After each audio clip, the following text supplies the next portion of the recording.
सो ये जो इंस्ट्रूमेंट वाला पार्ट हमने डिस्कस किया हुआ था, ये आपके बोर्ड्स में भी है। सो इसलिए थोड़ा सा केयरफुल रहना है, सारी चीज़ें बिल्कुल सिमिलर है।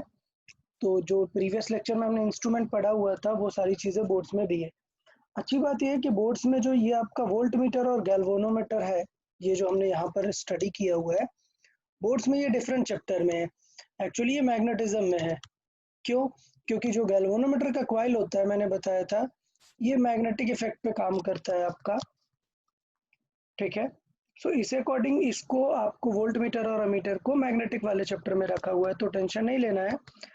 बट जो रिमेनिंग इंस्ट्रूमेंट आज दो हम पढ़ने वाले हैं वो इसी पार्ट में है, इसी चैप्टर में है बोर्ड्स में, तो हमें वो स्टडी करना पड़ेगा। सो अगर हम देखें, सो प्रीवियस लेक्चर में हमने वोल्ट मीटर अमीटर दोनों डिस्कस कर लिया हुआ था। आज हमें नया इंस्ट्रूमेंट डिस्कस करना है। That instrument is metre bridge.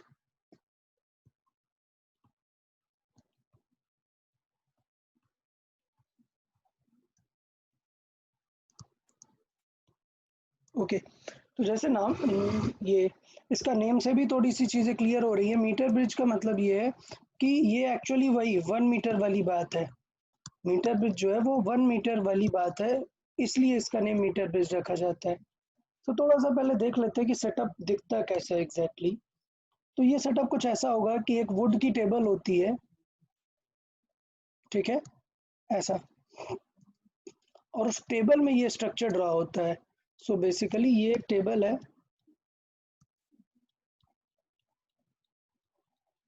और इसके अंदर ये एक स्ट्रक्चर ड्रा है। वो स्ट्रक्चर कुछ इस तरीके का होता है, यहाँ पर मेटल प्लेट्स लगी होती हैं, ठीक है, और ये मेटल प्लेट्स में स्क्रू फिट होते हैं।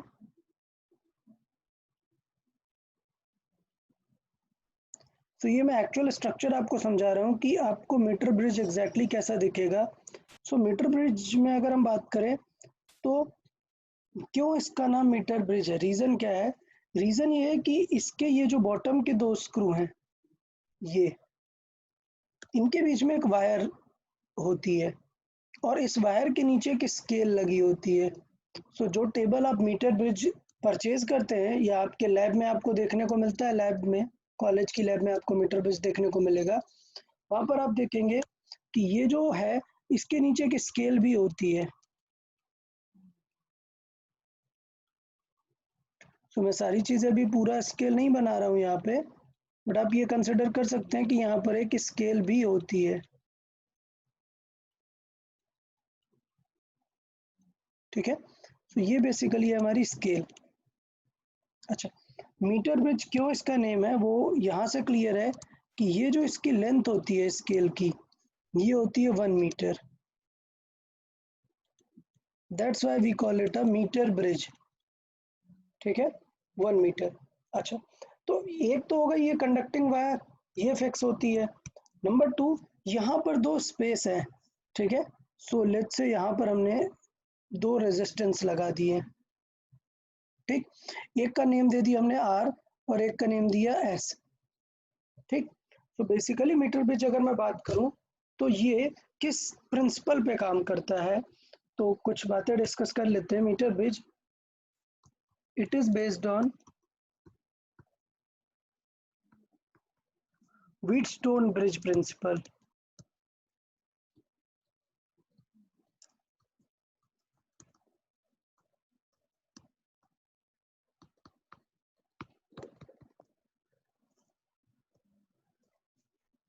Okay, so Wheatstone bridge principle में का मतलब ये है कि व्हीटस्टोन में क्या प्रिंसिपल था, आपको याद हो?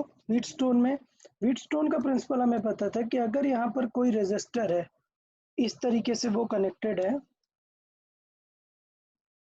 और उनके बीच में अगर कोई थर्ड रेजिस्टर है, या लेट से मैं एक गैल्वेनोमीटर लगा देता हूँ,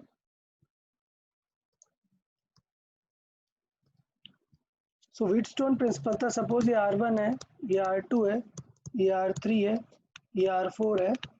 so if R1 by R2 अगर मैच हुआ किससे, R3 बाई R4 से, So this will be a balanced Wheatstone bridge. Then current in galvanometer IG वो क्या आ जाएगा, जीरो आएगा, गैल्वेनोमीटर में कोई भी करंट नहीं जाएगी। तो ये एक प्रिंसिपल था बेसिकली व्हीटस्टोन ब्रिज का। अच्छा, यही प्रिंसिपल हम यूज करते हैं किसमें, मीटर ब्रिज में। मीटर ब्रिज में हम क्या काम करते हैं, इसका काम क्या है, इसका काम है to find an unknown resistance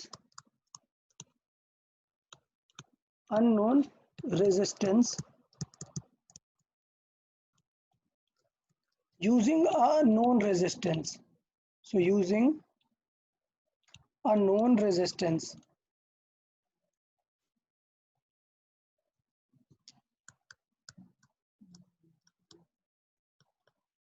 okay, तो देखें कैसे काम करता है, इसका वर्किंग बात कर लेते हैं कि ये एग्जैक्टली मीटर ब्रिज कैसे काम करता है, वो थोड़ा सा बात करते हैं, वर्किंग इसका देख लेते हैं। वर्किंग बोल सकते हैं या की प्रिंसिपल बोल सकते हैं। सो मैं आपको मीटर ब्रिज फिर से ड्रॉ कर देता हूँ। सो मैं भी स्ट्रेट ही ड्रॉ करूँगा।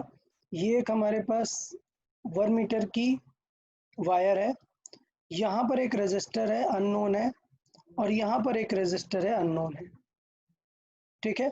अच्छा, अभी पॉइंट ये है कि लेट्स से हमारे पास आर एस दो है, जिसमें से मैंने मान लिया है कि ये नोन वाला है और एस है अननोन वाला। ओके, तो अब करते क्या है कि सेटअप बनाते हैं। सेटअप कैसे बनाते हैं, ये दोनों पॉइंट को बैटरी से कनेक्ट करते हैं। अच्छा, तो ये हमने ईएमएफ की एक बैटरी कनेक्ट कर दी। अगर हमने बैटरी कनेक्ट की तो आपको पता होगा क्या होगा, यहाँ से करंट स्टार्ट होगी। सो करंट इस वायर में कुछ जाएगी और इस वायर में कुछ जाएगी, मतलब ये रेजिस्टेंस के थ्रू जाएगी। अच्छा, सोचो अब हम क्या काम करें, हम इस वाले पॉइंट से एक गैल्वेनोमीटर ज्वाइन कर दें, ठीक है। एक गैल्वेनोमीटर हमने इस पॉइंट से ज्वाइन कर दिया, बट इस गैल्वेनोमीटर का जो एक पॉइंट होगा वो एक मूवेबल पॉइंट होगा, जो कि इस वायर पे मूव कर सकता है। तो ये जो हमारा मूवेबल पॉइंट होता है, ये इस पॉइंट को हम नेम देते हैं जॉकी, ठीक है। सो बेसिकली ये जॉकी क्या करता है, ये एक मूवेबल पॉइंट है जो गैल्वेनोमीटर को वायर से कनेक्ट करके रखता है, ठीक है। अच्छा, अभी ये नॉन आइडियल गैल्वेनोमीटर है, मतलब गैल्वेनोमीटर का भी कुछ रेजिस्टेंस होगा। सो अगर मैं इस सर्किट में बात करूं कि गैल्वेनोमीटर में भी कुछ ना कुछ करंट जा रही होगी, ठीक। लेकिन अगर मैं इसे एक बैलेंस व्हीटस्टोन कर लूं, मतलब गैल्वेनोमीटर के जॉकी को मैं इस तरीके से मूव कराऊं यहाँ पर, सो ये वायर मतलब रेजिस्टेंस है ना, इनडायरेक्टली ये वायर मतलब रेजिस्टेंस है। सो सोचो जॉकी मूव कराते कराते हमें कोई ऐसा पॉइंट मिल गया जब इस वायर का रेजिस्टेंस सपोज R1 और ये R2, ये R और S, ऐसा कभी हो गया कि R/R1 है और S/R2 है, तो गैल्वेनोमीटर में करंट क्या आएगी, जीरो करंट आएगी, क्योंकि ये व्हीटस्टोन क्या हो जाएगा, बैलेंस हो जाएगा। सो बेसिकली इसकी वर्किंग में हम यही ट्राई करते हैं कि जॉकी को मूव करा के we try to find a null point, means a point in the wire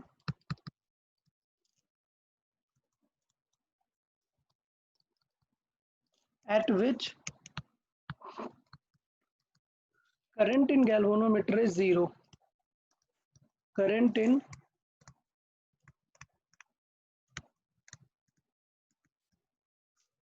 is zero, ठीक है। सो पहली बात ये समझना है कि अगर हम पॉइंट ऐसा ढूंढ रहे हैं कि गैल्वेनोमीटर में करंट क्या है, जीरो है, और लेट से ये पॉइंट है हमारा कुछ एल लेंथ पर, सो लेट से ये पॉइंट है हमारा L, clear. So because current in galvanometer zero है, बिकॉज हम ऐसा पॉइंट ही फाइंड कर रहे हैं, करंट इन गैल्वेनोमीटर जीरो है, means it's a balanced wheatstone.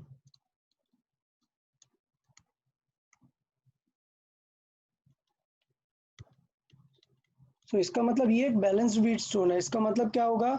The ratio of R divided by R1 will be equal to S divided by R2. ये situation हो जाएगी.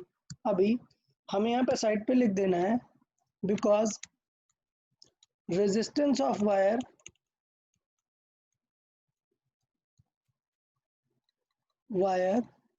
depends upon its length,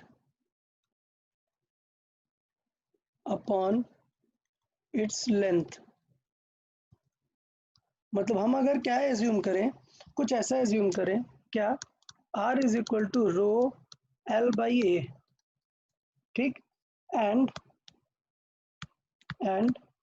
if cross section area of wire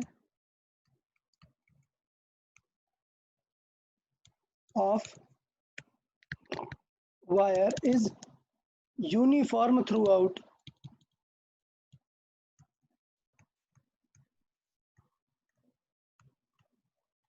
so if area is throughout same, wire is rho, मतलब R proportional to क्या हो जाएगा, L, R proportional to L होगा.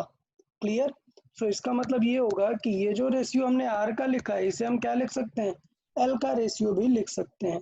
सो इसका मतलब देन क्या सिचुएशन हो जाएगी, R divided by L is equal to S divided by total length कितनी है 100 सेंटीमीटर, सो 100 माइनस L. ये चीज हम यूज कर सकते हैं. ठीक है, सो इस तरीके से ये काम करता है. एट द एंड देखें तो मीटर ब्रिज बहुत सी सिंपल सी बात है. क्या करना है यार, आपको सिर्फ ये रेशियो बराबर करना है, इस R का इस लेंथ के साथ, इस S का इस लेंथ के साथ. अच्छा, नॉन जो रेजिस्टेंस होता है वो यूजुअली यूज किया जाता है यहाँ पे एक रेजिस्टेंस बॉक्स.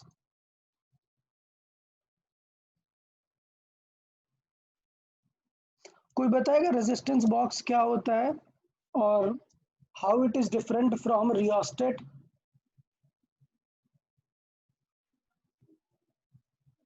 Anyone answer? जो यहाँ पर यूज करते हैं हम, वो यूज करते हैं रेजिस्टेंस बॉक्स,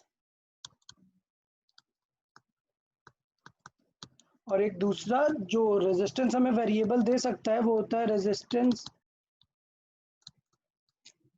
रियोस्टेट. सो कोई बताएगा रेजिस्टेंस बॉक्स और रियोस्टेट में क्या डिफरेंस है? किसी को पता है कुछ?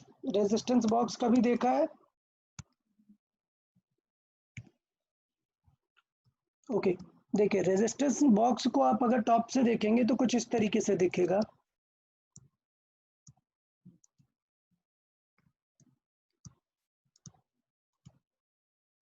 एक टर्मिनल होगा कॉमन,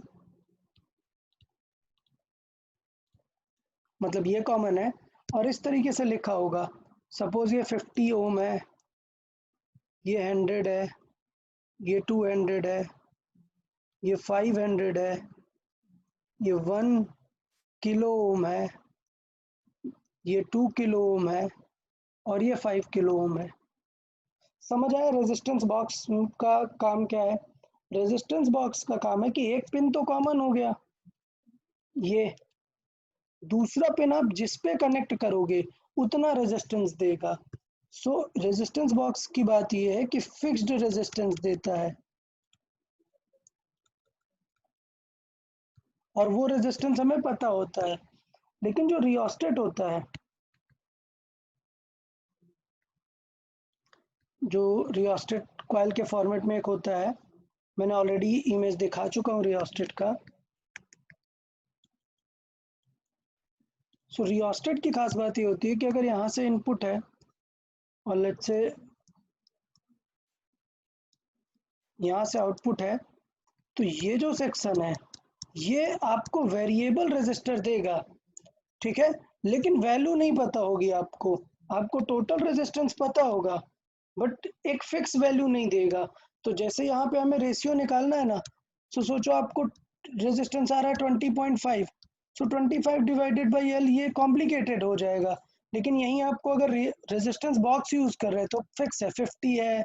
लेट से 50 से बैलेंस नहीं हुआ तो 100 यूज कर लो, ठीक है। 100 से काम नहीं बना सो 200 यूज कर लो। तो इसके अकॉर्डिंग एक फिक्स वैल्यू हमें मिल जाती है आर की। सो इसलिए यहाँ पर हम रेजिस्टेंस बॉक्स यूज करते हैं, रियोस्टेट यूज नहीं करते हैं, क्योंकि रियोस्टेट एक वेरिएबल रेजिस्टेंस देता है।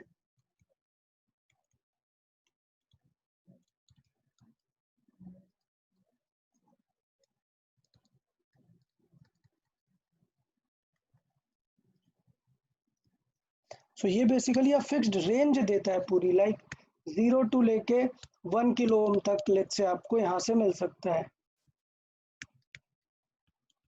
जबकि यहाँ पे क्या है, रेंज नहीं है, सारा कुछ नहीं मिल रहा है कि 50 भी मिलेगा, 51 भी मिलेगा, 52 भी मिलेगा, ऐसा नहीं है। बट फिक्स्ड है, डिफरेंट डिफरेंट वेरिएबल रेजिस्टेंस मिल सकते हैं। सो यार अभी बताओ, अभी क्लियर है सबको रेजिस्टेंस बॉक्स और रियोस्टेट में क्या डिफरेंस है?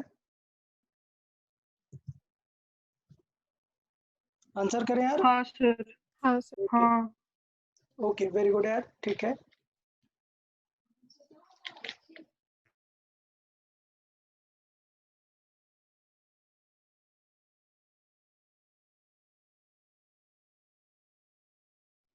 Okay, so eight the and अगर बात करें तो बहुत ही सिंपल है इसका वर्किंग।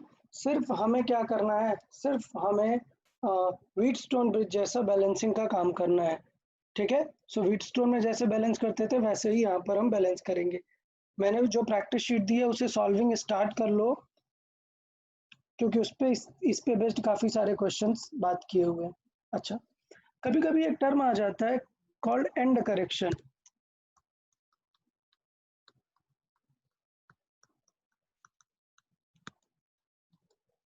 ओके, एंड करेक्शन मतलब क्या होता है, जैसे अगर मैं बात करूं यहाँ पर, तो आप देखो कि इस प्लेट में अगर मैं इस एरिया को थोड़ा सा जूम करके बनाऊं तो कुछ ऐसा हो रहा है कि इस प्लेट में इस तरीके से स्क्रू के थ्रू ये वायर टाइट है, ठीक है। तो होता ये है कि कभी कभी ये वायर यहाँ पे लूज हो जाती है, इस स्क्रू में रोटेट करके वायर फिक्स की गई है। सोचो अगर लूज हो गई और 1 सेंटीमीटर एक्स्ट्रा लूज हो गई, सो ये जो पूरी वायर है आपको पता नहीं चलेगा, बट अब ये पूरी वायर 101 सेंटीमीटर की हो गई। क्यों? क्योंकि स्क्रू के अंदर जो रैप्ड थी वायर वो 1 सेंटीमीटर लूज हो चुकी है, ठीक है। तो इस चीज को हम बोलते हैं and correction.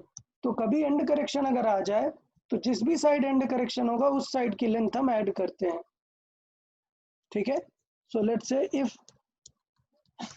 x centimetre is in left side, ठीक है। सो इसका मतलब अगर लेफ्ट साइड में है तो आंसर हम कुछ इस तरीके से करेंगे कि वो 1 सेंटीमीटर हमें दिखेगा नहीं, वो एंड करेक्शन हमें ऐड करना पड़ेगा। सो कुछ ऐसा दिखेगा, R upon L plus X S upon 100 - L. ये एक्स जो है लेफ्ट तरफ पे ऐड हो जाएगा। If X centimetre is in right side, तो क्या करेंगे, तो इसका मतलब आर बाई एल ये ठीक रहेगा, S by 100 - L, but plus x centimetre और ऐड करना पड़ेगा जो भी हमारा एंड करेक्शन होगा। तो मुझे लगता है ये बहुत बड़ा कुछ इशू नहीं है, सबको यहाँ पे क्लियर होगा ये चीज़, ठीक है। अच्छा, नेक्स्ट नेक्स्ट जो डिवाइस है, जैसे अभी हमने बात की, ये कौन सा है, मीटर ब्रिज है, ठीक है। ये मीटर ब्रिज है। हम क्या करते हैं, नल पॉइंट फाइंड करते हैं और बस रेशियो अपना बैलेंस कर देते हैं। अब इस पे डिफरेंट वैरायटी के क्वेश्चंस बन सकते हैं, तो उसकी टेंशन नहीं लेना है। नेक्स्ट पॉइंट है, एक नेम है पोस्ट ऑफिस बॉक्स।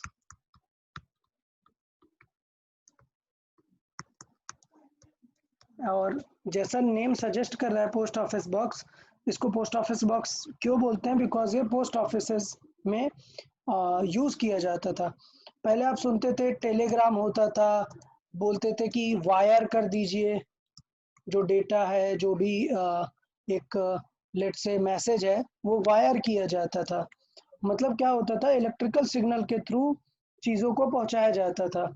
तो इलेक्ट्रिकल सिग्नल मतलब वायर। सो सपोज कोई एक सिटी है और उसमें पूरा एक ट्रांसमिशन वायर फिट है, ठीक। अब ये वायर यहाँ पर कहीं पर खराब हो गई है, तो चेक करना है कि ये वायर कहाँ पर ब्रेक है। सो ये चेक करने के लिए पोस्ट ऑफिस बॉक्स यूज किया जाता है। सो बेसिकली हमें इस वायर का रो पता होता है, एल पता है, ए पता है, तो रेजिस्टेंस कैलकुलेट करते हैं हम इस वायर का, और रेजिस्टेंस कैलकुलेट करके पता चल जाता है कि लेंथ कितनी होगी। मतलब ये पता चल जाता है कि इसकी लेंथ कितनी होगी। सो लेट्स से इसकी लेंथ आ रही है 3 किलोमीटर। सो इसका मतलब जहां पर हम टेस्ट कर रहे हैं उससे 3 किलोमीटर डिस्टेंस की वायर खराब हो गई है एग्जैक्टली। तो इस तरीके से पोस्ट ऑफिस बॉक्स को हम चेक करते हैं। So post office box is very similar to metre bridge. सिर्फ फैक्ट ये है कि 100 सेंटीमीटर फिक्स नहीं होती है लेंथ, कुछ भी लेंथ हो सकती है, अकॉर्डिंगली हम सॉल्व करते हैं। सो पोस्ट ऑफिस बॉक्स भी बिल्कुल similar to metre bridge concept ही है, बेस्ड ऑन व्हीट स्टोन ही है। सो ये हम लिखेंगे very similar to metre bridge and based on balanced wheat stone.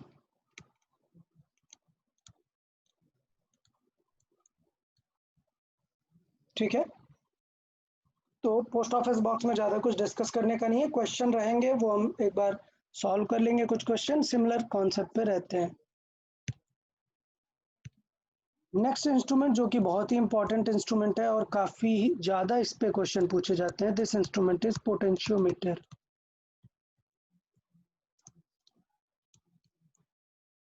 और बोर्ड्स के लिए भी हाईली इंपॉर्टेंट है। याद रखना है, पोटेंशियोमीटर बोर्ड्स के लिए भी हाईली इंपॉर्टेंट है। तो जो भी मैं समझाऊंगा बहुत ही अच्छे से समझने का ट्राई करना है पोटेंशियोमीटर में। देखिए, जैसे मीटर ब्रिज था, मीटर ब्रिज में क्या काम था, हमें आर फाइंड करना था। पोटेंशियोमीटर में बेसिकली हम पोटेंशियल फाइंड करेंगे। अच्छा, अब थॉट ये है कि यार अगर हमें पोटेंशियल ही फाइंड करना था तो हमने वोल्ट मीटर क्यों नहीं यूज किया। तो इसका मतलब ये है कि ये पोटेंशियोमीटर बहुत ही अच्छा होता है, बहुत ही प्रिसाइज आंसर होता है as compare to voltmeter. और आगे हम एक्सप्लेन करेंगे कि क्यों ये वोल्ट मीटर से ज़्यादा अच्छा होता है। हम ये सारी चीज़ें डिस्कस करेंगे। तो पहले हम इसका स्ट्रक्चर बात कर लेते हैं, पोटेंशियोमीटर होता क्या है। तो पहले बात कर लेते हैं इसके प्राइमरी सर्किट की।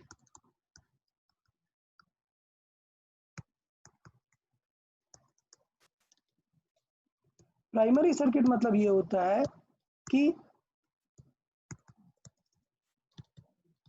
प्राइमरी सर्किट क्या है, ये मतलब मेन है जो आपको टेबल में लगा के दिया जाता है। पोटेंशियोमीटर जो आपको टेबल में कनेक्शन करने के लिए दिया जाता है, वो जैसे वो मैंने बताया था, मीटर ब्रिज एक ऐसा टेबल में कनेक्टेड होता है पूरा, फिर बैटरी और रियोस्टेट गैल्वेनोमीटर ये सब हम बाहर बाद में कनेक्ट करते हैं। वैसे ही प्राइमरी सर्किट का मतलब है जो आपको पहले कनेक्ट करके दिया जाता है। अच्छा, एक चीज याद रखना, बोर्ड्स में डिफरेंट फिगर होता है। बोर्ड्स वाला फिगर भी आप यहाँ पर याद कर लेंगे, एक बार ड्रॉ करना कैसे है। मैं यहाँ पे सिंप्लीफाइड वर्जन बना रहा हूँ, मैं ऐसा कॉम्प्लिकेटेड फिगर नहीं, सिर्फ सिंप्लीफाइड वर्जन बना रहा हूँ। देखें कैसा होता है। सबसे पहले एक हमारे पास बैटरी होती है और एक होता है इंटरनल रेजिस्टेंस। इस बैटरी को बोलते हैं नोन बैटरी और प्राइमरी बैटरी। ठीक है, सो इसको हम बोलेंगे नोन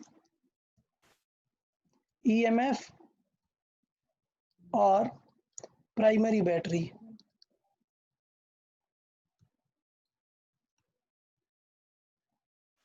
मतलब वोल्ट मीटर के लिए आपको बैटरी चाहिए होती है क्या?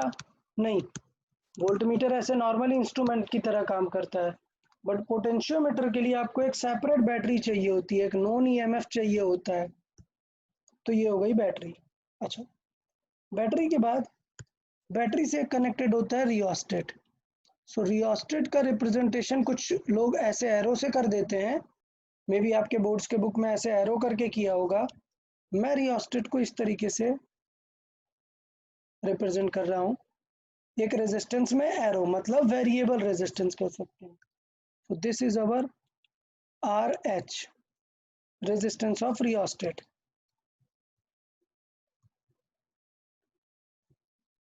अच्छा, ये है स्मॉल r और ये है EMF E बैटरी। तो ये है हमारा प्राइमरी सर्किट। अच्छा, अब यहाँ पर कनेक्टेड होती है एक वायर, ठीक है। सो यूजुअली ये जो वायर होती है ये कुछ इस तरीके से होती है।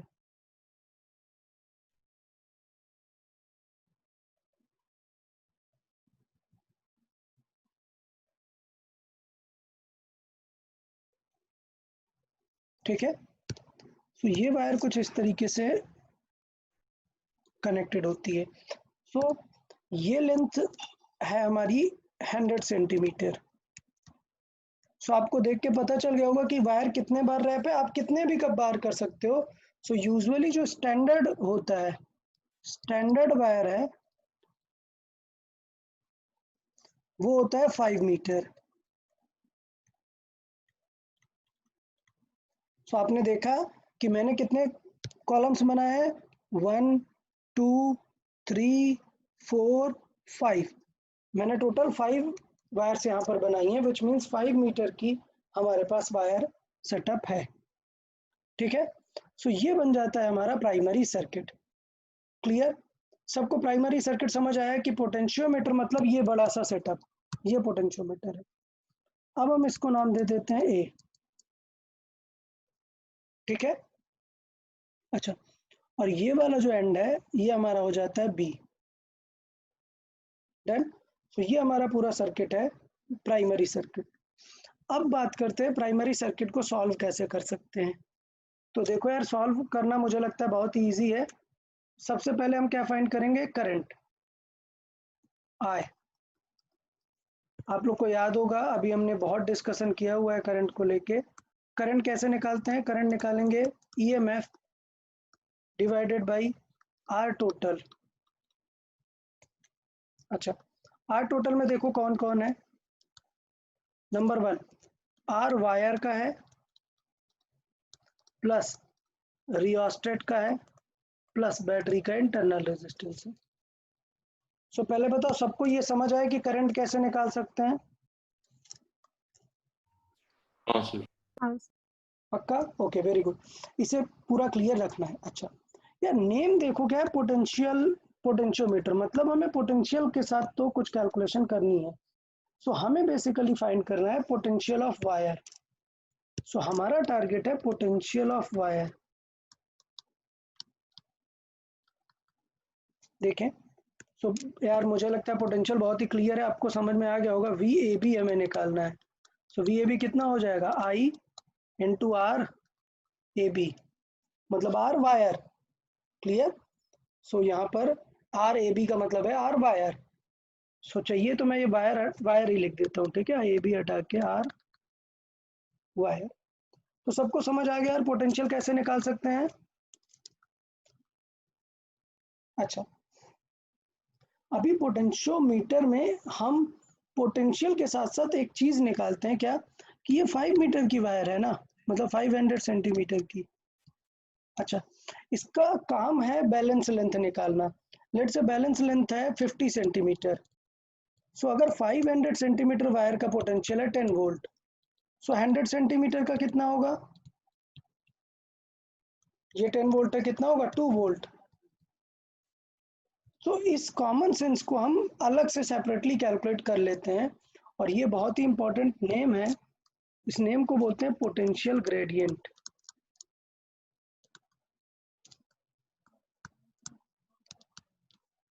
अच्छा, अब सुनना सब लोग, फिर से सुने।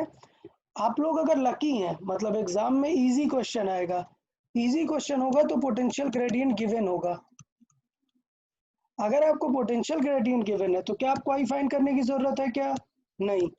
आपको वी फाइंड करने की जरूरत है क्या, नहीं, क्योंकि डायरेक्टली आपको पोटेंशियल ग्रेडियंट गिवन है। अगर नहीं गिवन है तो फिर हमें ये सब फाइंड करना पड़ेगा, आई फाइंड करना पड़ेगा, वी ए बी फाइंड करना पड़ेगा, और उसके अकॉर्डिंग आगे सॉल्व करेंगे।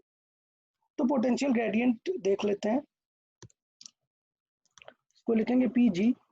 और आपको पता हो तो मैंने बताया था ग्रेडियंट का मतलब होता है विद रिस्पेक्ट टू डिस्टेंस। तो इसका मतलब होगा V A B over L A B, इस चीज को बोलते हैं पोटेंशियल ग्रेडियंट।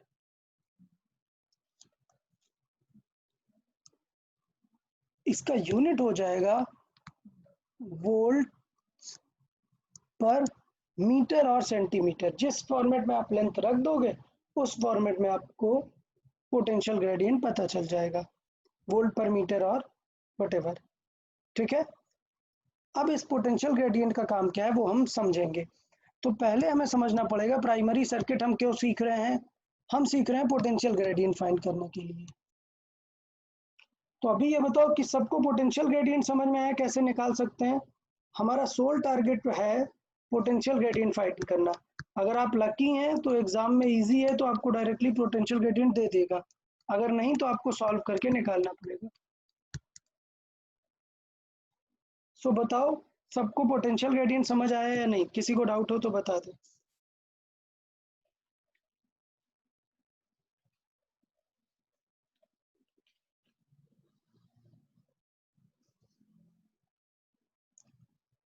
किसी को भी पोटेंशियल ग्रेडियंट में कुछ डाउट है तो बता दो यार। ओके, मैं फिर से रिकॉल करा रहा हूँ। पहले हम करंट निकालते हैं। हमारे पास करंट का फॉर्मूला है, डायरेक्टली यहाँ टोटल रख देंगे। करंट के बाद वायर में पोटेंशियल निकालेंगे। So V is equal to I R से हो गया पोटेंशियल।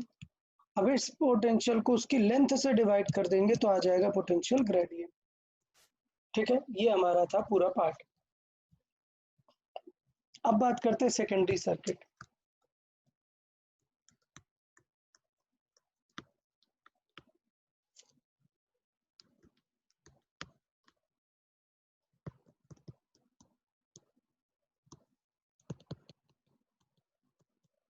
ओके, सेकेंडरी सर्किट में देखें एक्चुअल में क्या होने वाला है कि प्राइमरी सर्किट को किसी भी सर्किट से अगर कनेक्ट कर दिए तो वो बन जाता है सेकेंडरी सर्किट। मतलब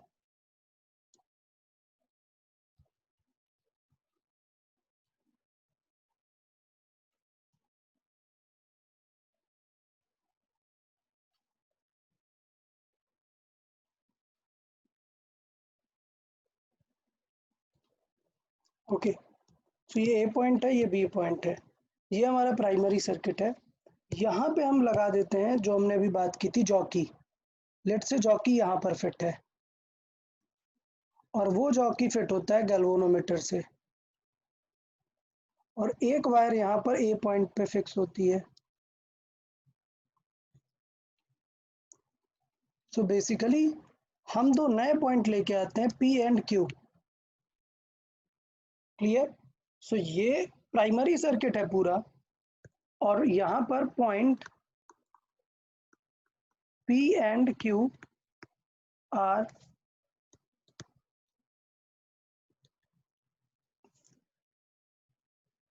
to be connected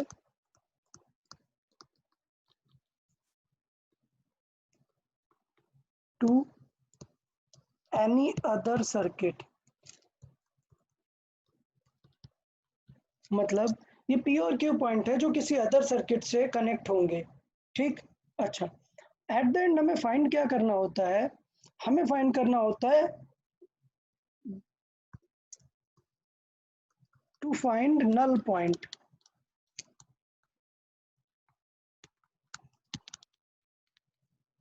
means a point where current in galvanometer will be zero। So हमें ऐसा पॉइंट फाइंड करना है जिससे करंट क्या हो गैल्वेनोमीटर में, जीरो आ जाए। उस पॉइंट को बोलते हैं नल पॉइंट। सो लेट से ये वाला पार्ट है, so this distance, this will be called a balance distance. So ये जो पॉइंट है ये, this will be called null point और बैलेंस्ड लेंथ।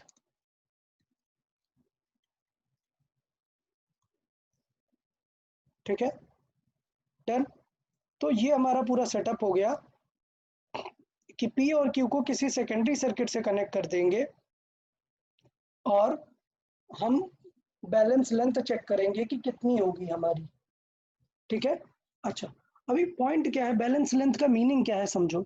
सोचो गैल्वेनोमीटर में करंट 0 आ रही है, इसका मतलब हो क्या रहा होगा, फील करना है यहाँ पे, समझे, मैं एक फिगर्स के थ्रू बनाऊंगा।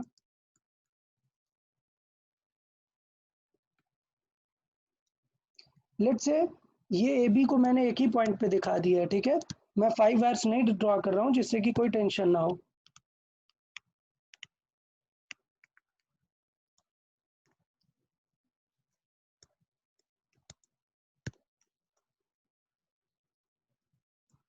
ओके, अब समझना है कि नल पॉइंट का मीनिंग का है क्या है।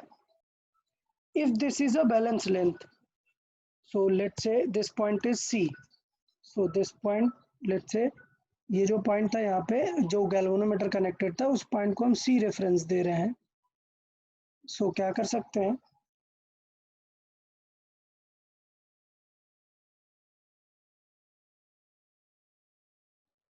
सो इसका मतलब ये यहाँ पर समझाना चाह रहा हूँ, if C is null point, C is null point, इसका मतलब क्या होगा, करंट इन गैल्वेनोमीटर क्या होगी, 0। अच्छा, अब समझना है सब लोगों को कि लेट से इस बैटरी से करंट आ रही थी, आई करंट आ रही थी, तो इसका कुछ पार्ट इस वायर में जाएगा और कुछ पार्ट इस वायर में जाएगा। डन। वो रिटर्न होके वापस इस वायर में मिल जाएगा।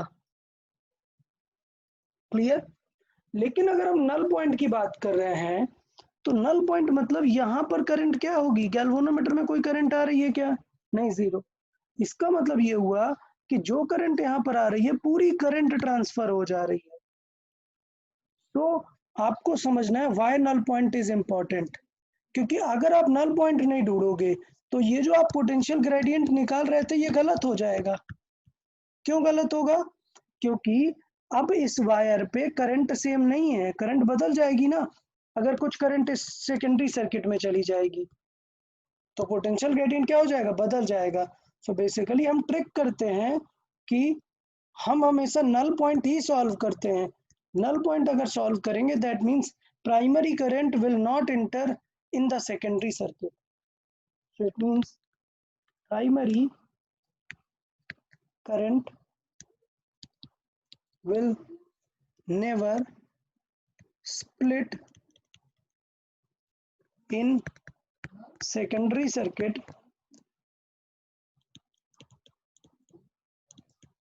clear. So primary current will never split in secondary circuit as IG कितना है, 0 है, गैल्वेनोमीटर में कोई भी करंट नहीं जा रही है। और ये बेनिफिट हो जाता है हमारा कि पोटेंशियल ग्रेडियंट और ये सारी चीजें कुछ भी चेंज नहीं होती हैं while solving for null point। इसलिए पोटेंशियोमीटर का क्वेश्चन हमेशा किसमें सॉल्व किया जाता है, always solve in null point. ठीक। तो अब हम यूजेस पढ़ लेते हैं कि यार हमने सेटअप तो पढ़ लिया कि पोटेंशियोमीटर कैसे काम करता है, अब हम इसके यूजेस पढ़ लेते हैं। ठीक है। तो पोटेंशियोमीटर के यूजेस पढ़ने से पहले मैं फिर से एक बार रिकॉल कराता हूँ पोटेंशियोमीटर में क्या क्या कंपोनेंट है। आप सब देखें, किसी को डाउट हो तो तुरंत पूछेगा। नंबर 1, प्राइमरी सर्किट में करंट निकालेंगे, फिर वायर में पोटेंशियल निकालेंगे और फिर पोटेंशियल ग्रेडियंट निकालेंगे। अच्छा, प्रॉब्लम ये हो सकती है कि जब हम इसे सेकेंडरी सर्किट से कनेक्ट करेंगे सो मे बी कुछ करंट डाइवर्ज हो सकती है, यहाँ पर सेकेंडरी सर्किट में कुछ करंट डाइवर्ज हो सकती है, but we'll try to gain a condition called null point। null point का मतलब ये होगा कि no current is diverging, क्योंकि गैल्वेनोमीटर में करंट कितनी जा रही है, 0 जा रही है, 0। इसका मतलब स्प्लिट ही नहीं हो रही है करंट, पूरी करंट यहीं पे जा रही है और रिटर्न आ गई वापस। So that's why we solve the question for null point, जिससे करंट बिल्कुल भी सेकंड सर्किट में नहीं जाएगा। ओके। तो इसके प्रॉपर यूजेस देख लेते हैं। Number 1, to find potential across any resistor।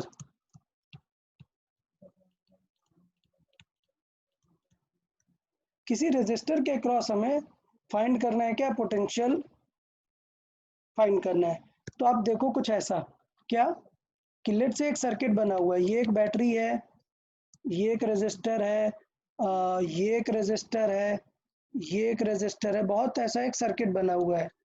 We need to find the potential across A, नहीं लेट्स से R1, R2, R3। सो हमारा पॉइंट है, क्वेश्चन है टू फाइंड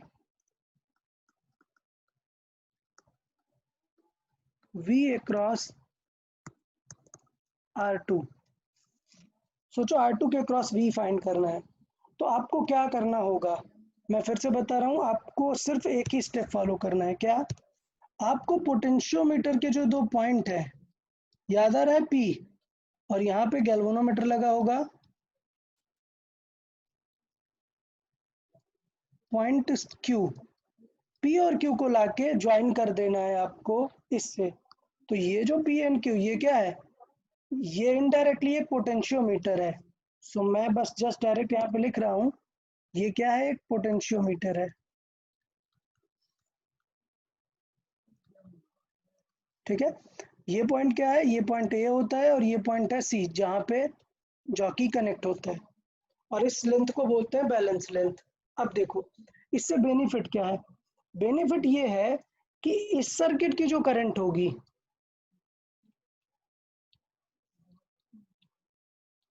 वो भी इस सर्किट में नहीं जा रही होगी। क्यों, क्योंकि अगर इस सर्किट की करंट इसमें स्प्लिट हुई इस गैल्वेनोमीटर में, तो गैल्वेनोमीटर का रीडिंग आ जाएगा ना। तो बेसिकली ये एक पोटेंशियोमीटर है, और ये वाला हो जाता है हमारा सेकेंडरी सर्किट।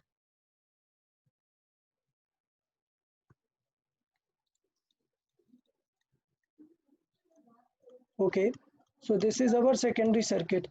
सो बेसिकली मैं क्या आपको समझाना चाहता हूँ, मैं ये समझाना चाहता हूँ to find V across R2, let's say find find null point. Null point का मतलब है एक ऐसा point when current is zero. So null point मतलब क्या होगा, length of AC, length of AC is our null point. Clear, let's say है वो 240 सेंटीमीटर।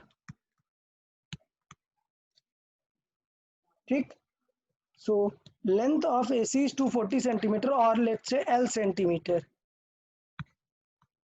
ठीक है, L मीटर ले लेते हैं, L metre. So length of AC is L metre, that is our null point. अच्छा, नल पॉइंट का मतलब ये है current in galvanometer is zero, means इस वायर पे कोई भी करंट नहीं है, मतलब ना ही प्राइमरी वाली करंट सेकेंडरी में जा रही है और ना ही सेकेंडरी वाली करंट प्राइमरी में जा रही है। ये एक बेस्ट बात होती है पोटेंशियोमीटर की, कि I0 का मतलब ये है neither primary current, neither primary current is moving or is going to secondary,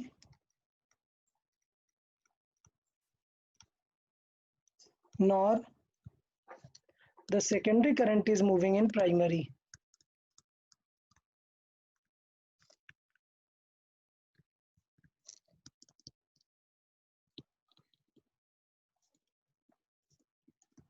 तो ये खास बात होती है कि जो सर्किट जैसा है वैसा ही रहेगा। नल पॉइंट का मतलब ही एक ऐसा पॉइंट जब एक दूसरे की करंट डिस्टर्ब नहीं हो रही है। ठीक है, अच्छा नल पॉइंट मिल गया है, तो अब ये हमें क्लियर है कि जो A और C का पोटेंशियल होगा वही P और Q का पोटेंशियल होगा ना, तभी तो करंट नहीं फ्लो हो रही है। तो इसका मतलब ये होगा कि potential across P and Q, sorry potential across R2 चाहिए, which is nothing but potential across P and Q। and potential across P and Q is nothing but potential across A and C. And to find the potential across A and C, it is very simple to use potential gradient into null point की जो length हमने find की थी. So basically फिर से मैं देख रहा हूँ, अगर हमें R2 चाहिए, R2 मतलब वही है जो कि पी क्यू पॉइंट का पोटेंशियल है. पी क्यू का पॉइंट का पोटेंशियल वही है जो ए और सी का पोटेंशियल है. और ए और सी का पोटेंशियल अगर निकालना है तो आपको पता है कि लेट से है 50 वोल्ट पर मीटर, ठीक है. और लेट से बैलेंस लेंथ था ये 2.4. सो इसका मतलब क्या करा देना है, 50 इंटू 2.4 करा दो. सो हमारा इतना वोल्ट पोटेंशियल आ जाएगा. तो इस तरीके से हमें यूज करना होता है किसी भी रेजिस्टर के क्रॉस अगर हमें पोटेंशियल निकालना है. सो सबसे बेस्ट है ये तरीका हम फॉलो कर सकते हैं. अब पॉइंट ये है कि why it is better than this volt meter. तो देखें वोल्ट मीटर से क्यों बेटर है, क्योंकि आपको पता होना चाहिए कि आइडियल वोल्ट मीटर पॉसिबल नहीं है. तो अगर आपने वोल्ट मीटर कनेक्ट किया यहाँ पे, so some current will be lost in the voltmeter because R infinite is not possible. So अगर मैं यहाँ पर बात करूँ तो ये हो जाएगा R वोल्टमीटर का जो है infinite, not possible. Okay, so some current must enter in voltmeter. Clear. तो इसका मतलब वोल्टमीटर में कुछ करंट तो जाएगी, इसका मतलब इस पे जाने वाली करंट एग्जैक्ट होगी क्या, नहीं. मतलब answer will be always little less. So we R2 is always less than the actual.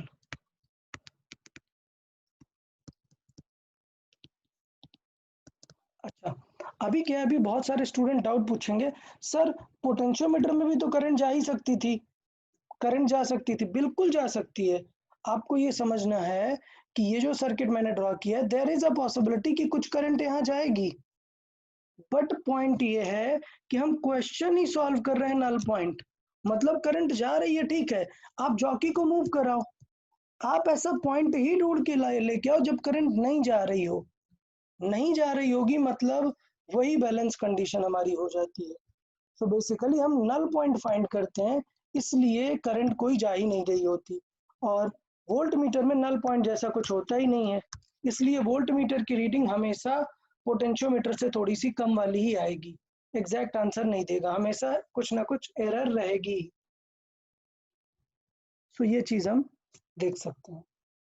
अच्छा, तो पहला यूज था कि हम पोटेंशियल फाइंड कर सकते हैं कि किसी रेजिस्टर के क्रॉस.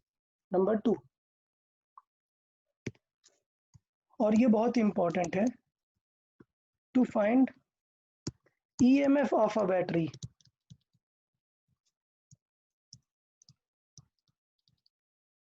ठीक है. So to find EMF of a battery मतलब एक बैटरी है, उसका एक इंटरनल रेजिस्टेंस है EMF R, और इस पॉइंट को आपको कनेक्ट कर देना है अपने P और Q से. सो ये पॉइंट बन गया हमारा P, ये यहाँ पे गैल्वेनोमीटर लगा है, और ये पॉइंट बन गया Q. ये यहाँ पर इनका A पॉइंट होगा, ये यहाँ पर C पॉइंट होगा. ठीक है. सो आपको हमें फाइंड करना है बैलेंस लेंथ. तो अभी देखना कितनी अच्छी बात होगी, क्या, to find null point.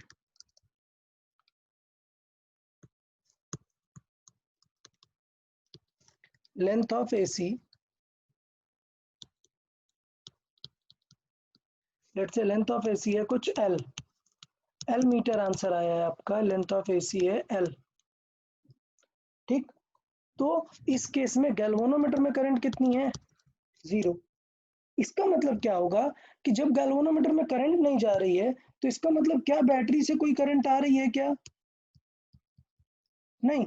Null point का मतलब ही ये है. सो I फ्रॉम बैटरी वो क्या होगा, 0. तो ये बताओ क्या इंटरनल रेजिस्टेंस में कोई लॉस होगा क्या? जब बैटरी से करंट ही नहीं विड्रॉ हो रही है तो लॉस क्या होगा? आई आर जो होता है वो क्या होगा? जीरो, लॉस ही नहीं होगा।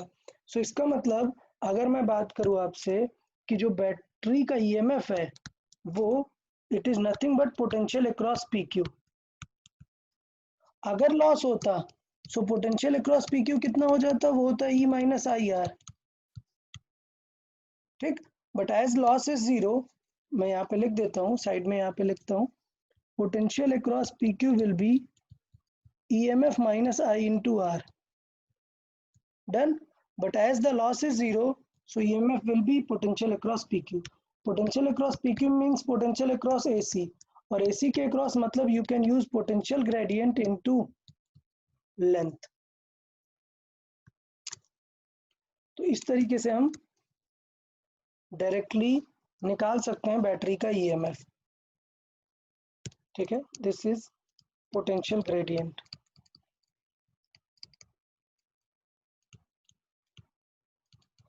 तो अभी आप लोग समझ गए होंगे कि अगर आपको एग्जाम में डायरेक्टली पोटेंशियल ग्रेडियंट दे दिया तब तो कुछ बचा ही नहीं, क्वेश्चन तुरंत सॉल्व हो गया।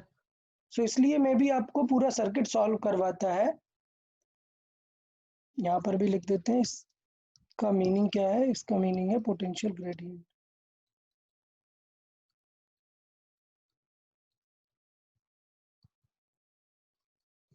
ठीक है, पोटेंशियल ग्रेडियंट। अच्छा, सोचो अगर मैं वोल्ट मीटर से फाइंड करने का ट्राई करूं यूजिंग वोल्ट मीटर।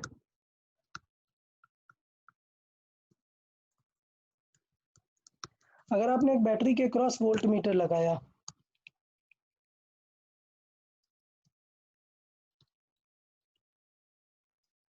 ठीक है, मैं मान रहा हूं it is non ideal. Non ideal है मतलब आर इनफाइनाइट तो नहीं हो सकता। तो अगर आर इनफाइनाइट नहीं हो सकता, R of voltmeter is not infinite, so इसका मतलब क्या होगा कि करंट जीरो नहीं होगी, there will be some current. So there must be some current. okay, so there must be some current, so loss across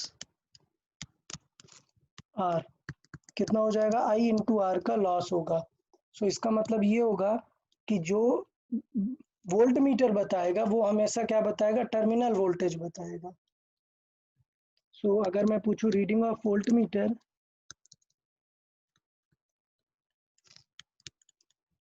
तो reading of volt meter वो क्या बताएगा? टर्मिनल वोल्टेज बताएगा आपको।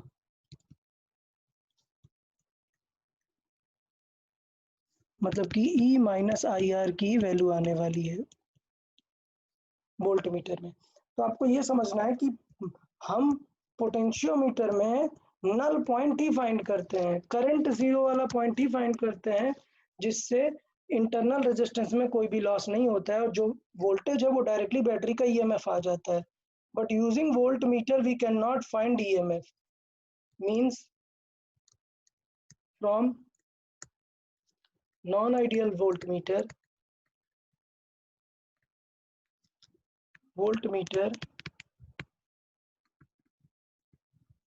we can't find EMF। ठीक है, so basically हम EMF नहीं फाइंड कर सकते हैं। तो ये चीज आपको क्लियर होनी चाहिए कि वोल्ट मीटर से हम EMF नहीं फाइंड कर सकते हैं। हम क्या फाइंड कर सकते हैं? सिर्फ टर्मिनल वोल्टेज, जबकि पोटेंशियोमीटर से हम EMF फाइंड कर सकते हैं। ठीक है, तो ये चीज आपको थोड़ी सी क्लियर रहनी चाहिए। Let's say third point. अच्छा बताओ, किसी को इसमें डाउट? इस EMF वाले पॉइंट में किसी को डाउट? कुछ तो बता दे। पोटेंशियोमीटर के EMF, बैटरी के EMF फाइंड करने में कुछ डाउट तो बता दे यार।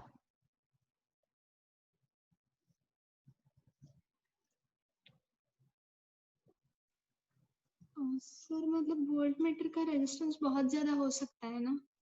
हाँ बिल्कुल हो सकता है, बट हमने कहा एग्जैक्ट इनफाइनाइट कभी नहीं हो सकता। आइडियल थोड़े ना कभी पा जाएंगे हम, ऑलवेज नॉन आइडियल ही होगा। तो इसका मतलब ये है कि कुछ ना कुछ तो करंट रहेगी ही रहेगी, और अगर थोड़ी सी भी करंट रही तो कुछ तो लॉस होगा ही ना। मतलब एग्जैक्ट नहीं आएगा, क्लोज आएगा। मान लो 10 वोल्ट की बैटरी है और वो आपने वोल्ट मीटर लगाया तो वोल्ट मीटर दिखाएगा 9.99, इस तरह हो सकता है। एग्जैक्ट 10 वोल्ट नहीं दिखाएगा कभी। क्लियर? हाँ। Okay. Okay, third point, let's से कंपेयरिंग द ईएमएफ्स।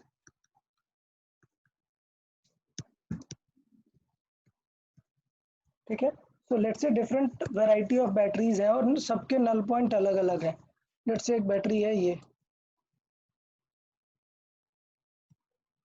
E1R1, ठीक है, और इसको बैलेंस करने में नल पॉइंट आपको मिल रहा है कुछ X1, ठीक है। लेट्स से एक दूसरी बैटरी है E2R2, और इसको सॉल्व करने में आपको मिल रहा है null point X2। Let's say दो तीन बैटरीज हैं,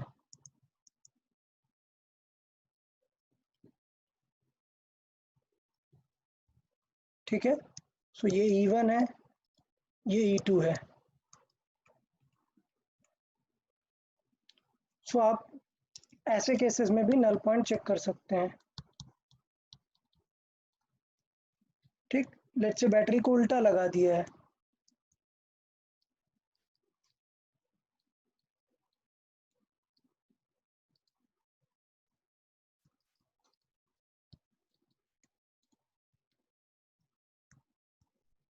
ठीक है, अभी नल पॉइंट। तो इस तरीके से हम डिफरेंटली नल पॉइंट निकाल सकते हैं।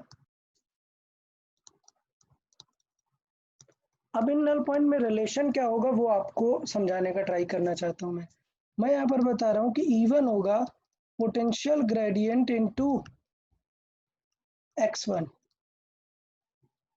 तो इसका मतलब मैं ये बोल सकता हूँ सीधा कि E1 is proportional to X1 और E2 is proportional to X2।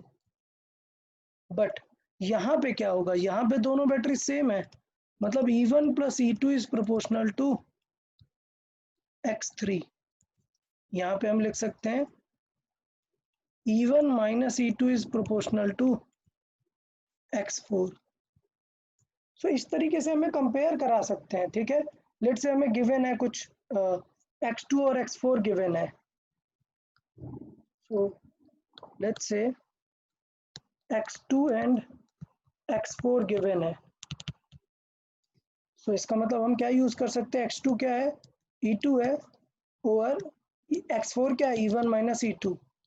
We can use X2 over X4, ठीक है। सो मे बी E1 की वैल्यू गिवन होगी, E2 फाइंड कर सकते हैं। सो इस तरीके से किसी का भी हम कंपेयर करा सकते हैं।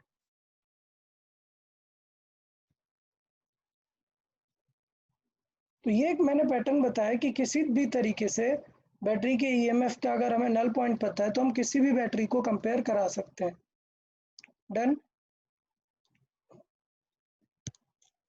नंबर 4, सबसे लास्ट और सबसे इम्पोर्टेंट।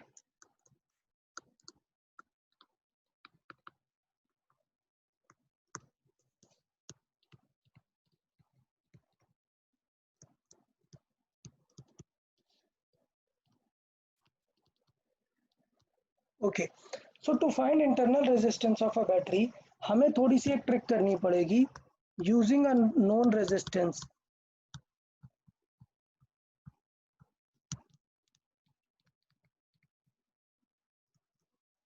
ठीक है, हम ये फाइंड करना चाहते हैं internal resistance.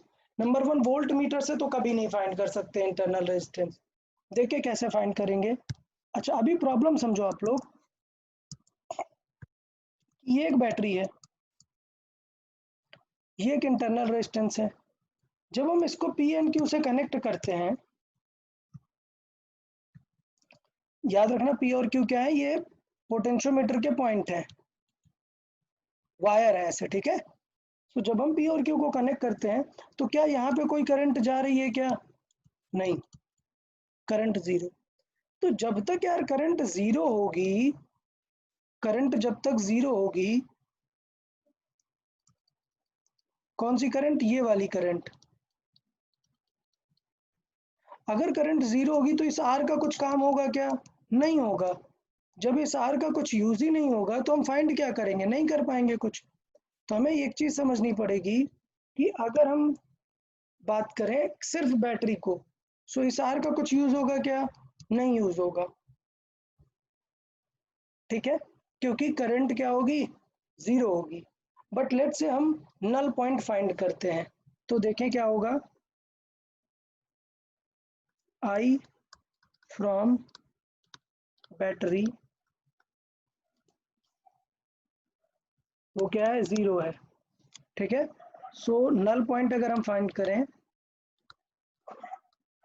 And let's say that null point is L1, so इसका मतलब क्या होगा? Then E is proportional to L1, or I can say E is equal to potential gradient into L1।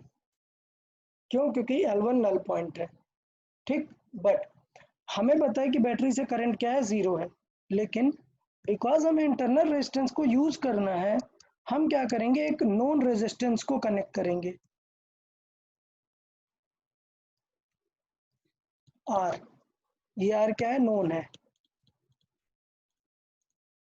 अच्छा, तभी पॉइंट ये है कि ये जो हम पॉइंट कनेक्ट करेंगे P and Q,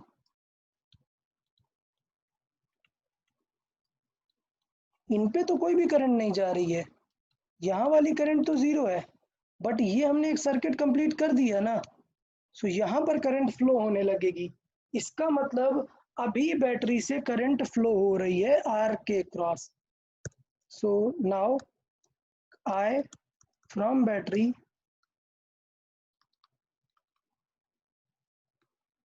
is not zero, but I galvanometer is zero। Galvanometer से कोई करंट नहीं जा रही है, सो इसका मतलब ये है we can find the null point. So null point let say है अभी L2 है। ठीक, लेकिन रियलिटी ये है कि इस बैटरी का ईएमएफ तो यहाँ पे लॉस्ट हो चुका है। इसका मतलब अब जो नल पॉइंट आया है वो पी की पी, और ये जो पॉइंट है क्यू, इसके क्रॉस आया हुआ है। तो इसका मतलब अब जो ये L2 है वो पी क्यू के क्रॉस है, ईएमएफ के क्रॉस नहीं है। तो मैं यहाँ पे लिखूंगा potential of P Q is E minus I are is equal to will be potential gradient into L2। ये हमारी यहाँ पर इंपॉर्टेंट लाइन होगी। सो अगर कनेक्ट नहीं किया तो डायरेक्टली ईएमएफ मिल जाएगा, और अगर कनेक्ट किया तो इंटरनल रेजिस्टेंस में लॉस होने के बाद मिलेगा। अच्छा, अब हमें यार कंपेयर करा लेना है तो काम बन जाएगा, हमारी चीज़ें सॉल्व हो जाएंगी L1 L2 के फॉर्मेट में। तो कंपेयर कर लो दोनों चीज़ों को। ठीक है, सो कंपेयरिंग बोथ।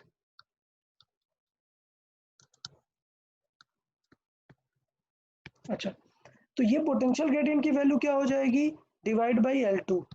सो इसका मतलब अगर मैं comparing both potential gradient first is equal to potential gradient from second,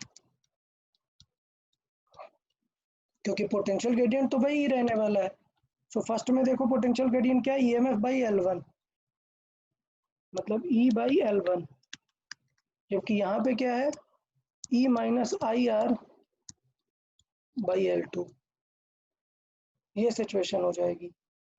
ठीक है, अच्छा, अभी एक डाउट है यार हमारा, आई तो अननोन है ना, आई तो हमें फाइंड करनी चाहिए। I from battery is not zero, तो फिर कितनी होगी? बताओ, आप लोग बताओ यार। आई फ्रॉम बैटरी, ये आई कितना होगा?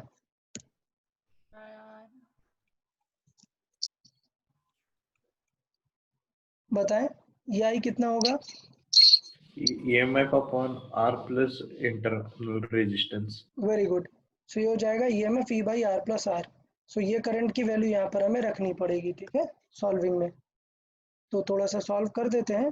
ठीक, मैं सॉल्व करता हूँ, इधर क्रॉस मल्टीप्लाई कर लेते हैं, या अभी थोड़ा सा रुकते हैं, पहले वैल्यू रख देते हैं। ई माइनस आई की वैल्यू फिर से देखें, आई की वैल्यू है ई बाई आर प्लस आर, ठीक है, अपॉन L2। तो L2 को इस तरफ ले आते हैं, क्रॉस मल्टीप्लाई कर ही लेते हैं और ई कॉमन आ जाएगा। सो बेसिकली ये हो जाएगा L2 by L1, E common आ गया, इधर से भी ई कॉमन आ गया, ये आ गया 1 minus R by R plus R, ठीक। सो ई कैंसिल आउट हो गया, हम आर प्लस आर को सॉल्व कर सकते हैं। तो देखिए इसे सॉल्व करके क्या आ जाएगा, L2 by L1 R plus R minus R divide by R plus R. So R plus R cancel out हो जाएगा। अब हमें क्या करना चाहिए, हमें स्मॉल आर फाइंड करना है।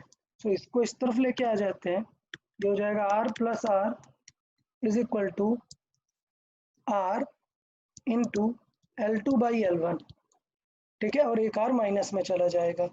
सो R will be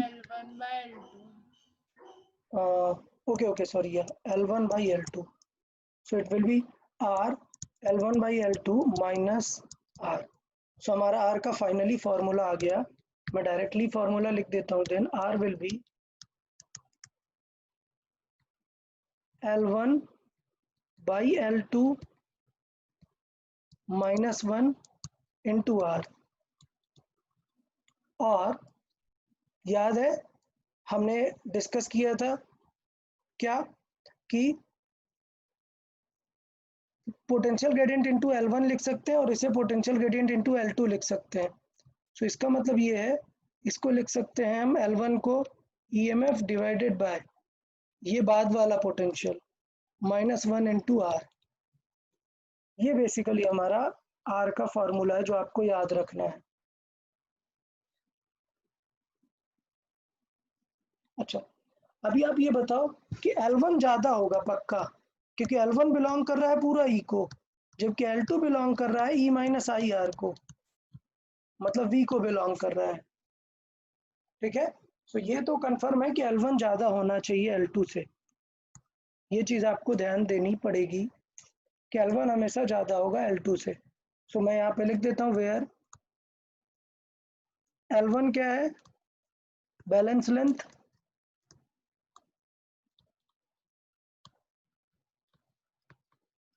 without are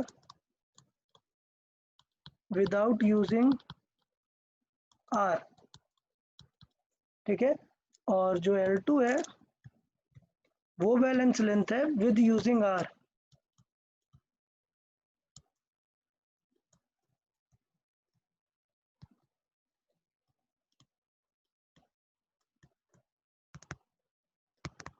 तो यहाँ से हमारा ये जो है चैप्टर पूरा कंप्लीट हो जाता है करंट इलेक्ट्रिसिटी का। पोटेंशियोमीटर के जो ऑल 4 यूजेस हैं वो हमें यहाँ पर क्लियर हो जाते हैं, ठीक है। तो ये सारे यूजेस आपको पूरे समझने, मैं भी स्क्रॉल करूंगा, आप एक बार रिवाइज करेंगे, फिर मैं एक एग्जांपल प्रैक्टिस भी करवा लूंगा आपसे, ठीक है। और नेक्स्ट लेक्चर में प्रैक्टिस शीट डिस्कशन हम करेंगे पूरा, तो वो चीज़ थोड़ा सा आप लोग ध्यान रखेंगे। इससे पहले मैं आप लोग को दिखा देता हूँ कि आपके HSC में जो प्रीवियस सिलेबस के अकॉर्डिंग अगर हम बात करें तो क्या क्या पार्ट है करंट इलेक्ट्रिसिटी में। देखिए करंट इलेक्ट्रिसिटी में नंबर 1 है इंट्रोडक्शन, ये तो बेसिक चीज़ें हैं। किरचॉफ्स फर्स्ट लॉ हमने स्टडी कर लिया है, उस पर बेस्ड क्वेश्चन भी हमने डिस्कस किए। फिर हमने Kirchhoff second law voltage law ये भी स्टडी कर लिया है और हमने क्वेश्चन प्रैक्टिस भी कर ली है। इसके बाद व्हीटस्टोन ब्रिज ये हमने स्टडी कर लिया है, बोर्ड्स में सिर्फ बैलेंस्ड वाला है, हमने अनबैलेंस्ड भी डिस्कस कर लिया है। ये व्हीटस्टोन ब्रिज है, कैसे इसे सॉल्व करते हैं, कैसे वैल्यू लेके आते हैं, सारी चीज़ें यहाँ पर डिस्कस की गई हैं। फिर एप्लीकेशन ऑफ व्हीटस्टोन ब्रिज, तो इसके एप्लीकेशन में पहला है मीटर ब्रिज। तो ये देख सकते हो यार, मैंने आज ही अभी एक्सप्लेन ही किया है आपको मीटर ब्रिज। देखें, अच्छा इसमें आपके उल्टा कर दिया है, रेजिस्टेंस बॉक्स को यहाँ पर लगा दिया, टेंशन नहीं लेना है, रेशियो है, कुछ भी हो सकता है। और ये अननोन रेजिस्टर है। सो लेट्स से ये बैलेंस लेंथ है एल एक्स और एल आर। सो रेशियो क्या हो जाएगा, X by R, sorry actually इस तरह लिखना चाहिए, रेशियो होगा X by L X is equal to R by L Y, और एल वाई क्या है, ये 100 माइनस एल एक्स। तो इस तरीके से हम रेशियो बना सकते हैं। ये एट द एंड ये कंक्लूजन यहाँ पर आ रहा है। तो ये सारी चीज़ें आपको रीडिंग करनी है, बोर्ड्स की बुक में से आप एक बार रीड कर लें, सारे लोग, सारे स्टूडेंट आज एकदम रीडिंग कर लेंगे। सारी चीज़ें एकदम डिटेल में इसमें लिखी होती हैं, कैसे प्रोसेस हो रहा है, कैसे बैलेंस पॉइंट या नल पॉइंट फाइंड करना है, क्या क्या सिचुएशन होती हैं, वो सब लिखा हुआ है, आपको एक बार रीड करना है। एग्जाम्पल प्रैक्टिस भी कर सकते हैं। ये देखो एग्जाम्पल दिया हुआ है, 2 रजिस्टर लगाए हैं, फिर बैलेंस लेंथ है, अकॉर्डिंगली आप सॉल्व कर सकते हैं। ये पढ़ लें, which sort of error are possible. तो एरर देख लें, क्रॉस सेक्शन ऑफ वायर में नॉट बी यूनिफॉर्म, मैंने बताया यूनिफॉर्म होना चाहिए, तभी हम रेशियो सेम कर सकते हैं। सो ये एक टाइप की एरर हो जाएगी। एंड अच्छे से सोल्डरिंग नहीं है, सो एंड करेक्शन टाइप की एरर आ सकती है। और फिर स्केल सही नहीं है, आप लोग जो length L X L Y है वो सही से मेजर नहीं करोगे, तो वो भी एक एरर होगी। एरर को मिनिमाइज कैसे कर सकते हैं,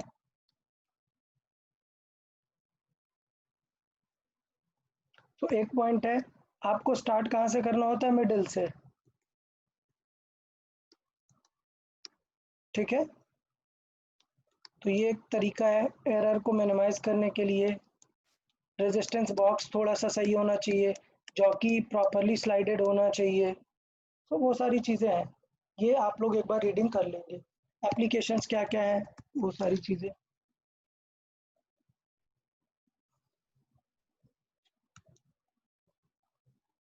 okay, Kelvin's method to determine resistance of galvanometer using the meter bridge। मतलब ये जो गैल्वेनोमीटर है, इसको हम यहाँ पर कनेक्ट करें, एक अननोन रेजिस्टर के फॉर्मेट में कनेक्ट करें, ठीक है।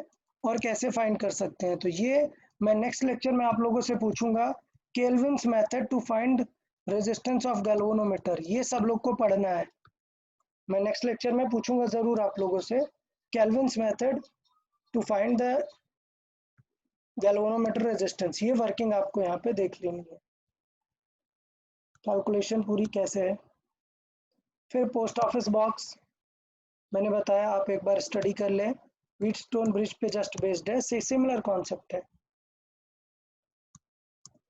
सो नेक्स्ट उसमें आप लोग पोस्ट ऑफिस ब्रिज भी एक बार रीड कर लेंगे।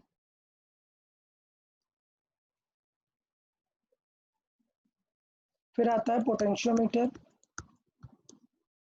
पोटेंशियोमीटर में देखें प्रिंसिपल क्या है, कैसे एग्जैक्टली काम करता है, मैंने जस्ट बताया। पहले हम करंट फाइंड करेंगे, देखो आपके में रियोस्टेट नहीं लिया है, सिर्फ आर है, वायर का इंटरनल है, रियोस्टेट नहीं लिया तो चलता है, आप देख लेंगे, रियोस्टेट के अकॉर्डिंग करेंगे।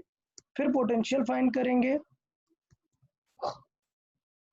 और फिर लेंथ से डिवाइड करके क्या फाइंड करेंगे, पोटेंशियल ग्रेडियंट,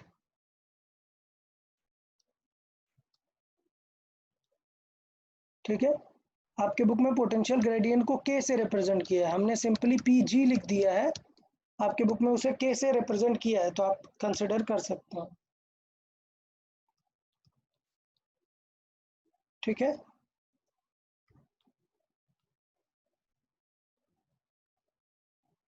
फिर use of potentiometer to compare the EMF of cells, बात किया था मैंने कि दो डिफरेंट सेल का कैसे निकाल सकते हैं ईएमएफ। तो E proportional to L, different different का है तो रेशियो निकाल सकते हैं।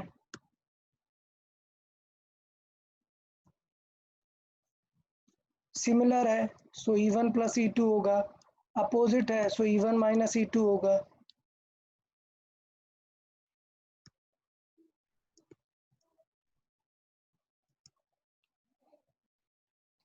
इस तरीके से कंपेयर कर सकते हैं। To find the internal resistance of cell, अभी जस्ट मैंने डिस्कस किया कि एक एक्सटर्नल आर लगा देते हैं, ठीक है। तो उसे सॉल्व करते हैं और एट द एंड फार्मूला आ जाता है ये। तो जो भी सॉल्विंग है आपको पूरा पढ़ना पड़ेगा, पूरा अच्छे से याद करना पड़ेगा, और ऐसे बोर्ड्स में जैसे लिखते हैं प्रॉपरली ऐसा लिखना पड़ेगा।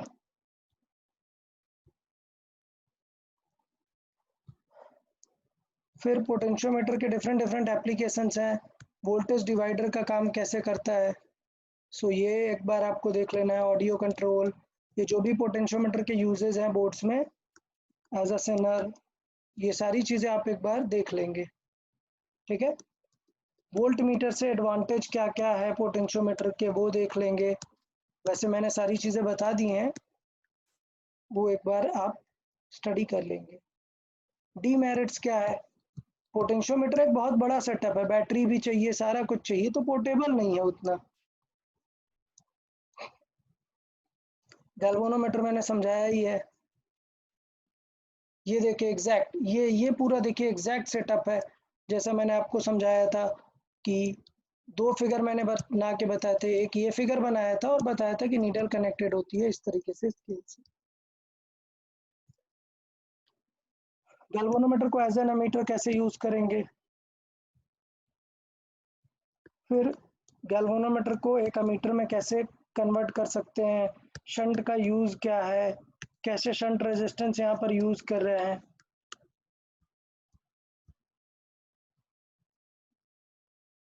सारी चीज़ें फाइंड करना मैंने बताया है आपको। एग्जाम्पल प्रैक्टिस कर सकते हो।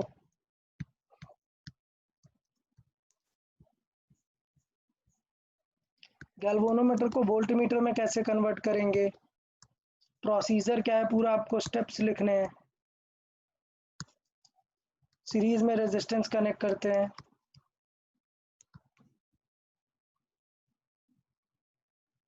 और फिर सारी चीज़ें फाइंड कर सकते हैं।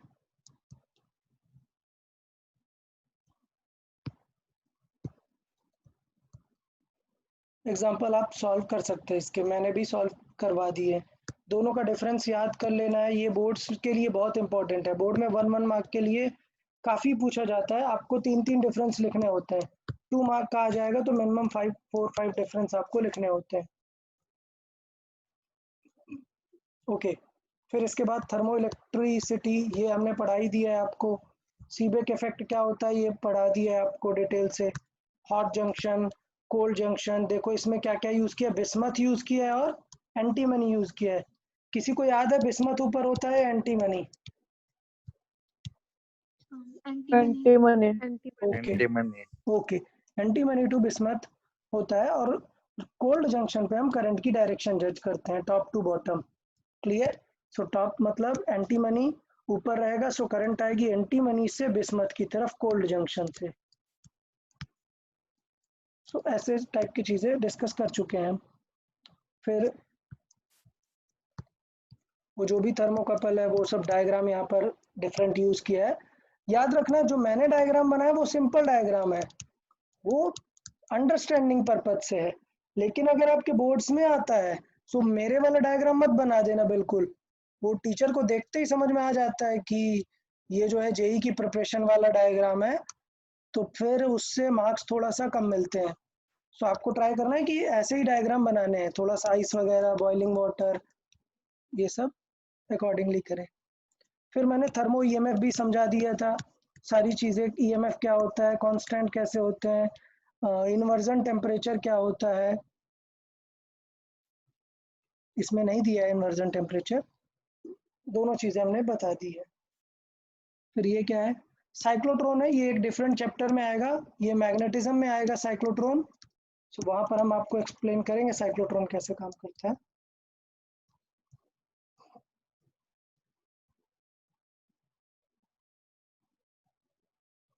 ओके, सो 20 क्वेश्चन हैं। सो बोर्ड्स का ये भी हम प्रैक्टिस कर लेंगे, आप लोग बोर्ड्स में से भी प्रैक्टिस कर लेंगे, बेटर रहेगा। बट जो मैंने प्रैक्टिस शीट दी उसे पहले सॉल्व करना है। तो नेक्स्ट लेक्चर में मैं पहले वो प्रैक्टिस शीट डिस्कस करने वाला हूँ।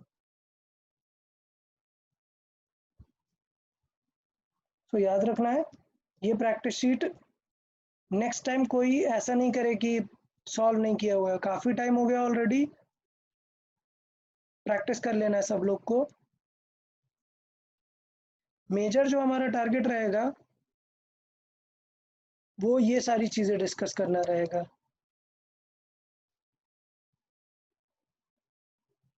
व्हीटस्टोन ब्रिज, ये सारी चीज़ें। तो जिन लोगों ने प्रैक्टिस शीट नहीं सॉल्व की है वो थोड़ा सा ध्यान दें। क्वेश्चन नंबर 200 से स्टार्ट कर सकते हो आप।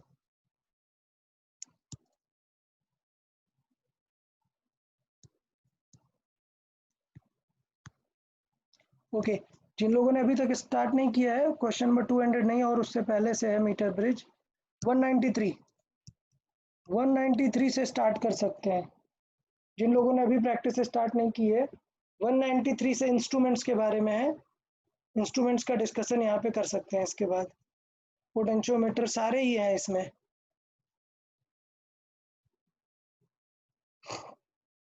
तो ये थोड़ा सा ट्राई करना है 193 से 150 तक हो जाए, हम पहले वो डिस्कस करेंगे। चले तो अभी के लिए एक एग्जांपल देख लेते हैं, उससे पहले मैं एक बार स्क्रीन स्क्रॉल करता हूँ।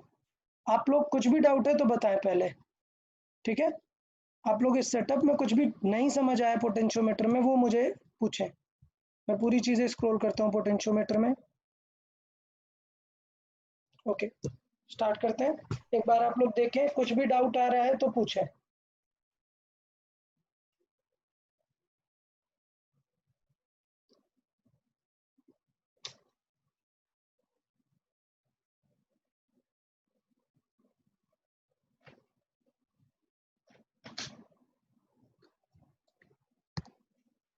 पहले करंट फाइंड करना है, फिर पोटेंशियल फाइंड करना है, फिर पोटेंशियल ग्रेडियंट फाइंड करना है। पोटेंशियल ग्रेडियंट को आपके बोर्ड्स के बुक में कैपिटल के से रिप्रेजेंट किया है, तो चाहिए तो हम भी यहाँ पर रिप्रेजेंट कर सकते हैं पोटेंशियल ग्रेडियंट कैपिटल के से।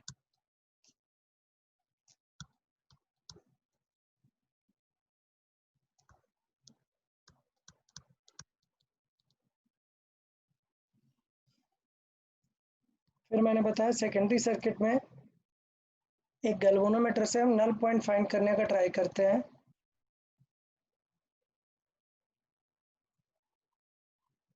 तो अगर हमें किसी भी रेजिस्टर के क्रॉस पोटेंशियल चाहिए तो वो नल पॉइंट से हम कनेक्ट करके लेंथ का ट्राई करते हैं। सो यहाँ पर वैल्यू के इंटू एल लिख देता हूँ मैं। के का मतलब है यहाँ पर पोटेंशियल ग्रेडियंट कैपिटल के।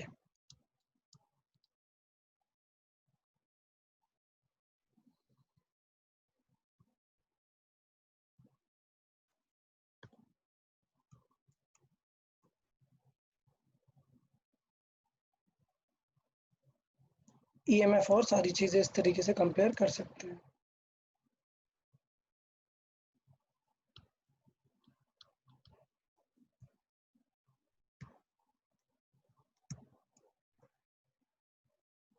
ओके, तो ये फॉर्मूला आपको माइंड में रखना है। चलिए एक एग्जांपल दे देता हूँ मैं, आप लोग जल्दी से इसे सॉल्व कर लें।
ओके, तो ये 2 पार्ट में क्वेश्चन है, जल्दी से सॉल्व करें।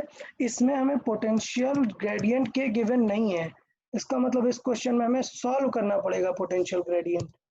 तो प्रॉपर्ली सॉल्व कर लेंगे। देखें, अगर मैं सॉल्व करूं तो आपको सर्किट बनाने की उतनी कुछ ज़रूरत नहीं है। ये मेन बैटरी, ये इंटरनल रेजिस्टेंस, ये रियोस्टेट और ये वायर,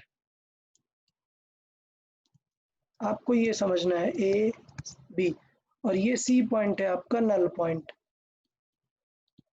सो बेसिकली ये सी है आपका नल पॉइंट, और ये पी और क्यू पॉइंट है जो हम कहीं और यूज करते हैं।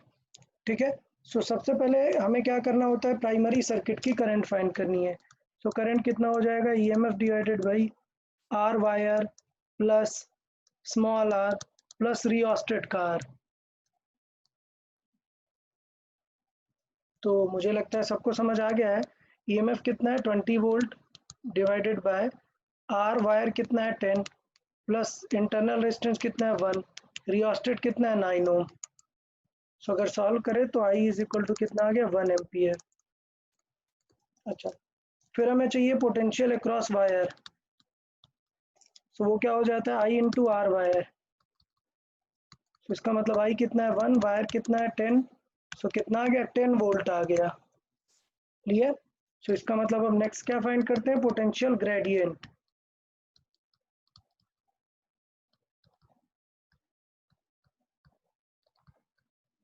पोटेंशियल ग्रेडियंट कैसे रिप्रेजेंट करते हैं, के से। सो वो कितना हो जाएगा, टोटल वायर का पोटेंशियल ओवर वायर की लेंथ। सो इसका मतलब वायर का पोटेंशियल है 10, वायर की लेंथ है 5 मीटर, तो कितना हो जाएगा 2 वोल्ट पर मीटर। ये हो गया हमारा पोटेंशियल ग्रेडियंट। सो आधा क्वेश्चन तो हमें पहले ये सॉल्व करना ही होता है, इतना। इसके बाद फिर हम देखते हैं कि क्या क्या पूछा है। पूछा हुआ है एक बैटरी का ईएमएफ बताना जिसका नल पॉइंट कितना है 240।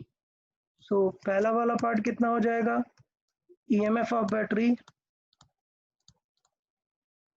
कितना हो जाएगा, के इंटू नल पॉइंट की लेंथ। सो के इज 2, नल पॉइंट की लेंथ इज 2.4 मीटर। सो कितने वोल्ट की बैटरी है, 4.8 वोल्ट की बैटरी है। नंबर 2, इंटरनल रेजिस्टेंस पूछा था, वो होता है L1/L2 minus 1 into are. So L1 कब है, पहले वाली बैलेंस लेंथ। सो वो कितनी गिवन है हमें 180 सेंटीमीटर, और बाद में कितनी है 150 सेंटीमीटर बैलेंस करने के बाद, माइनस 1 इंटू आर। आर कितना यूज किया है हमने, 20 ओम रेजिस्टर। क्लियर। तो इसे सॉल्व कर सकते हैं। सो 180 माइनस 150 कितना आ जाएगा 30। सो यह आ जाएगा 30/150 इंटू 20, 4 वोल्ट ओम। सो इसका मतलब बैटरी का इंटरनल रेजिस्टेंस कितना आ जाएगा 4 ओम। तो इस तरीके से पोटेंशियोमीटर पे काफी सारे क्वेश्चन बन सकते हैं। मैंने तो जस्ट एक सैंपल दिखाया है कि आप लोग किस तरीके से अप्रोच कर सकते हैं। तभी बताओ यार, किसी को क्वेश्चन में डाउट है, इस क्वेश्चन में किसी को कुछ doubt.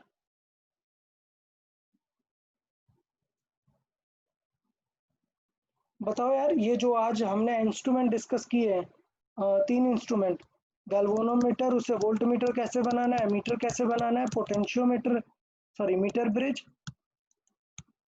Bridge, post office box and potentiometer, इतने इंस्ट्रूमेंट सारे आपको एकदम क्लियर होने चाहिए। Okay, so practice sheet 193 to 250 तक ट्राई करना है। तो कल पहले हम ये डिस्कस करेंगे और जो भी एक्स्ट्रा डाउट रहेंगे वो डिस्कस कर लेंगे। ओके एवरीवन, देन कुछ डाउट हो तो आप व्हाट्सएप भी कर सकते हैं, कोई प्रॉब्लम नहीं है। एक बार रिवाइज करें और फिर उसके बाद जो भी डाउट रहे आप व्हाट्सएप कर सकते हैं। Okay okay, then good bye everyone. Bye, sir. Bye bye Bye, sir. Bye, sir.